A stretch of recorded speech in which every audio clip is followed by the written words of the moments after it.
सपना के आरोपी हैं जेल में। क्या सपना के सास ससुर इस समय जेल में हैं? नमस्कार दोस्तों, मैं मधुलिका आप सबका स्वागत करती हूँ आपके अपने YouTube चैनल जिसका नाम है मधुलिका UPRPL। आज मैं आप लोगों को कुछ ऐसी जानकारी देने वाली हूँ जो कि अभी तक नहीं पता था, मगर ऐसे ऐसे लोग पड़े हैं और सपना ने अपने सास ससुर के ऊपर करवा दी है जेल। सपना उनके ऊपर केस कर दी है। तो दोस्तों आज सभी बातों में बात करते हैं और लाखन भैया के भी बारे में बात करते हैं। लाखन जी जो कि सपना के मुंह बोले भाई हैं और सपना ने क्या केस किया है सच में या नहीं किया, सारी बातों को अभी मैं बताने वाली हूँ। आप लोगों से रिक्वेस्ट है वीडियो में बने रहिएगा और चैनल में पहली बार आए तो चैनल को सब्सक्राइब कर लीजिएगा। तो दोस्तों जैसे कि आपको मालूम है, सपना ने उस दिन अपने या सपना के सास ससुर ने वीडियो कॉलिंग की थी जो कि सपना की दोनों बच्चियों से बात की है, यानी जो उनकी खुद की नातिन थी उनसे बात की है। बात हो रही थी प्रॉपर्टी की, बात हो रही थी पैसों को लेके। तो दोस्तों कुछ लोगों का कहना है कि सपना जो प्रॉपर्टी मांग रही हैं कि हमें प्रॉपर्टी चाहिए, हमें प्रॉपर्टी चाहिए, जो भी था सपना लेके गई, DCM भर के सारा सामान लेके गई ऑन कैमरा। उनके ससुर ने खुद कहा कि बेटा जो भी था सब कुछ तो ले गई, अब बचा ही क्या है, पूरा DCM भर के। तो सपना ने कहा क्यों नहीं, मुझे अभी तो हक चाहिए, मुझे मेरे मथुरा वाला घर चाहिए या तो फिर उसके पैसे चाहिए और जो गोल्ड मेरे चढ़ाए में गया था उसका मुझे चाहिए। तो उनके ससुर जी कहते हैं वो तुम्हें नहीं देंगे और पैसे शायद देंगे और बाकी जो गोल्ड था गोल्ड नहीं देंगे। तो सपना ने कहा मुझे अपनी बच्चियों का हक चाहिए और मुझे जो है अपना हक चाहिए, अपने पतियों का हक चाहिए। तो दोस्तों मेरे पास एक कमेंट आया है और देखो मैं कमेंट को थोड़ा दिखाती हूँ। ये देखिए, वो दिख रहा नहीं दिख रहा। ये देखो, ये मेरी ही वीडियो है, मैं बनाई थी और ये देखिए कमेंट आया है। तो कमेंट में रीड करती हूँ। यहाँ पे लिखा है, मुझे बोला गया है कि क्या सपना प्रॉपर्टी लेके आई थी या सपना के पति जो हैं वो प्रॉपर्टी लेके आए थे। वो सारी प्रॉपर्टी जो है उनके माँ बाप की थी, तो जब तक माँ बाप जिंदा हैं तो उनको कैसे मिल जाएगी। इसमें लिखा है उनके बेटे यानी कि सपना के पति, उनके बेटे प्रॉपर्टी लेके नहीं आए, वो भी नहीं लेके गए, ना लेके आए हैं ना लेके जाएंगे, मतलब पर जीते जी कोई अपने नहीं काटेंगे, अपने पता है क्या नहीं काटेंगे, इस जगह पे नहीं समझ में आ रहा। बुढ़ापे में पैसा ही हिम्मत देता है, उनका कहने का मतलब है वो अपने पैर नहीं, हमको लगता पैर ही होना चाहिए, हो सकता गूगल से ऐसे बोलिए, अपने पैर नहीं काटने चाहिए क्योंकि बुढ़ापे में पैसा ही हिम्मत होती है। कह तो रहे हैं ना कि मरने के बाद बच्चियों को मिलेगी।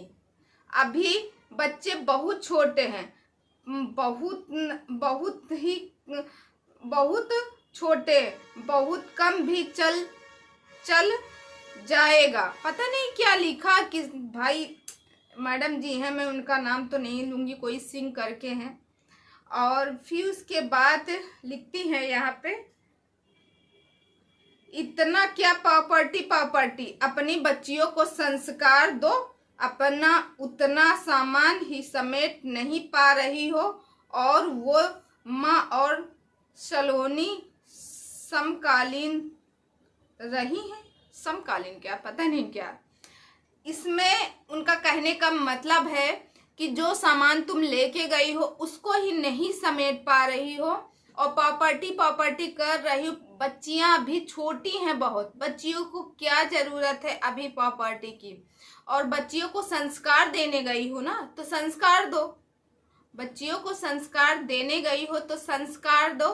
क्या प्रॉपर्टी खेल रही हो, मरने के बाद बच्चियों को ही मिलेगी। उनका कहने का मतलब है जब वो इस दुनिया में नहीं रहेंगे तो उनकी प्रॉपर्टी जो है वो बच्चियों के नाम पर ही रहेगी।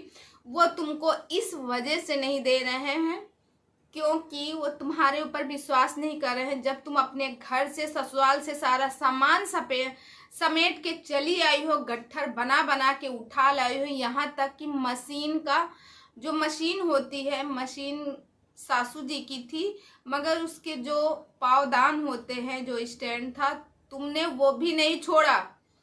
तो कहाँ क्या कहा जाए कि आज प्रॉपर्टी तुम्हारे ससुर तुमको दे दें, सास तुमको दे दे और फिर कल उनको धक्के मार के तुम बाहर निकाल दो या फिर उनको सड़क पे मरने के लिए छोड़ दो। ऐसा मैडम जी का कहना है और ये कमेंट है, मैं कमेंट भी दिखा रही हूँ।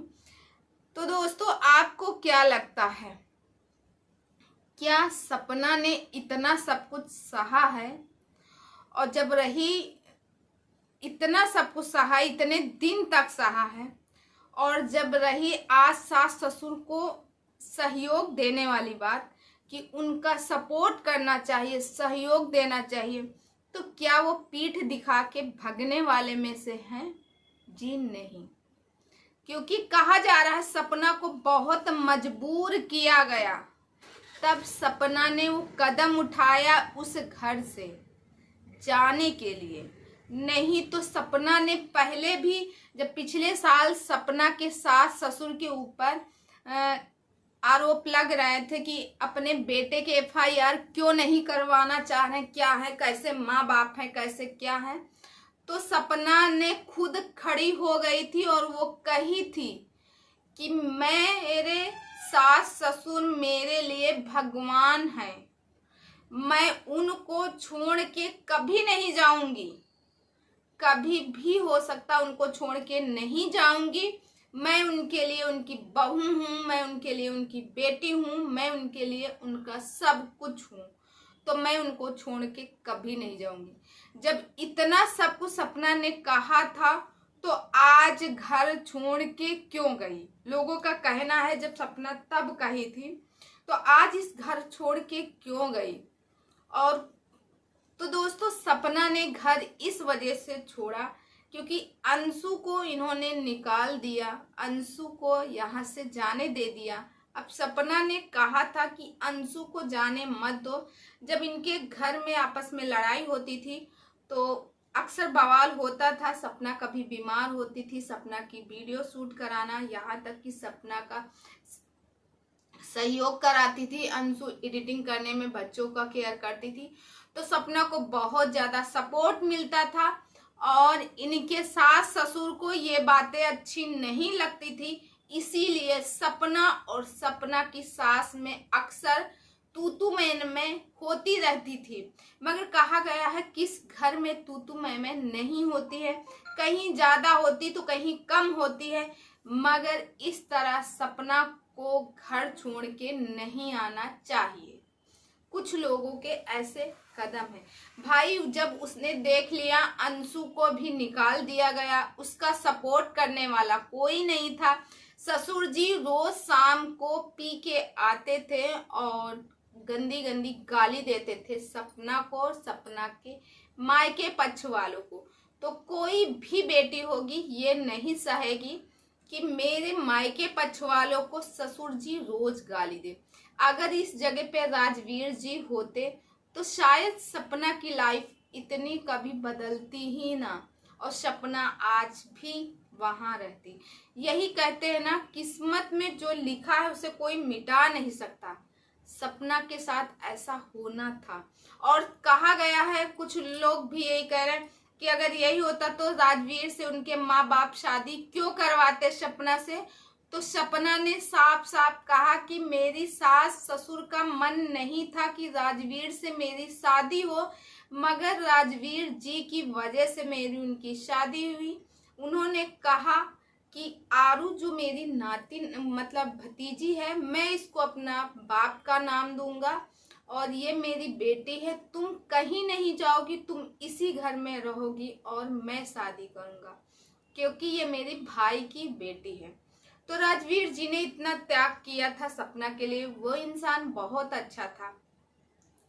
अब बात यहाँ ये उठ रही है कि जब वो इंसान इतना अच्छा था तो जब सूरज जी सपना को इतना मारते थे, दीवार लड़ा लड़ा के, सिर मतलब दीवार पे लड़ा लड़ा के मारते थे, गला दाब के मारते थे, बहुत ज्यादा उसको टॉर्चर किया जाता था, तो क्या उस टाइम पे राजवीर जी नहीं थे? राजवीर जी कहाँ थे? एक्शन क्यों नहीं लिए? वगैरह वगैरह। और दूसरी बात ये भी कहा जा रहा है कि सपना अगर इतनी सीधी सादी भोली भाली होती तो अपने सास ससुर की, यहाँ तक कि वो बोल रही हैं सन 20 की, यानी सन 2020 की रिकॉर्डिंग भी मेरे पास है, आज से 4 साल 5 साल पहले की रिकॉर्डिंग उसके पास है, प्रूफ के तौर पे रख। दोस्तों यहाँ पे मैं एक बात बोलना चाहूंगी, सपना ने रिकॉर्डिंग किया तो आज उसके काम आई, नहीं तो अगर ऐसे सपना घर से निकल जाती तो कोई उसके ऊपर विश्वास नहीं करता कि सूरज जी ऐसे रहे होंगे, इनके सास ससुर ऐसे रहे होंगे, वगैरह वगैरह। और सपना ने पुलिस केस कर दिया क्या? पुलिस केस सपना ने नहीं किया। सपना ने साफ साफ बताया था कि मेरे घर में जिस दिन मेरा सामान बंध रहा था, डीसीएम बाहर खड़ा हुआ था, सामान उसमें लद रहा था, तभी 2 पुलिस वाले आए थे। किसी सब्सक्राइबर ने, न जाने किसने, रिश्तेदार ने, किसी ने एफआईआर कर दी थी इनके सास ससुर के बारे में कि ये अपनी बहू को बहुत ज्यादा प्रताड़ित करते हैं और बहू इस समय घर छोड़ के जा रहे। तो जो पुलिस वाले हैं इनका सपना का बयान ले रहे थे। सपना ने उनसे कहा ऐसा कुछ भी नहीं, उन्होंने कहा था कि दोनों लोगों को थाने चलना चाहिए। सपना ने कहा आज मेरी फैमिली में ऐसा कुछ भी नहीं, आप मेरा वीडियो बनाओ। उन्होंने कहा आपका वीडियो लगेगा, और वो कहीं कि हम में से कोई थाने नहीं जाएगा, ऐसे कोई भी आवारागर्दी लोग एफआईआर कर देंगे तो आप उनकी बातें मान लोगे, ऐसा सपना ने कहा था। और रही बात पुलिस की बात, सपना ने कोई पुलिस, हाँ, मगर जो भाई बहन के रिश्ते पे उंगली उठा रहे थे, सपना ने उनको कहा था कि मैं लीगल एक्शन लूंगी, मैं जाऊंगी, क्योंकि एक जिनके आदमी नहीं है, और कहने में भी मुझे अजीब लग रहा, जिनको एक हमारे समाज में विधवा नाम दिया जाता, वो जिनके आदमी नहीं, अकेला समझ के एक भाई बहन के रिश्ते को बदनाम किया जा रहा। तो सपना कह रही थी इसके लिए मैं लीगल एक्शन लूंगी, और जो कि लाखन भैया की टीम भी उसमें लगी हुई है, उसमें क्या हो सकता है ये सारा सब कुछ सपना बताई थी। दोस्तों आज आपके डाउट क्लियर हो गए होंगे। और जो ये मैडम जी हैं जिन्होंने मैसेज किया, बहुत बड़ा, हिंदी तो कम से कम सही से लिख देती, वो भी नहीं समझ में आ रही थी मुझे, पता नहीं कहाँ की भाई रहने वाली हैं। तो आपको जवाब मिल गया होगा, फिलहाल आपने तो खुद ही वीडियो देखे होंगे। तो मैं मिलती हूँ नेक्स्ट वीडियो में, तब तक के लिए अपना और अपनी फैमिली का ध्यान रखिएगा। मस्त रहिए, स्वस्थ रहिए, हंसते रहिए, मुस्कुराते रहिए। मैं मिलती हूँ नेक्स्ट वीडियो में।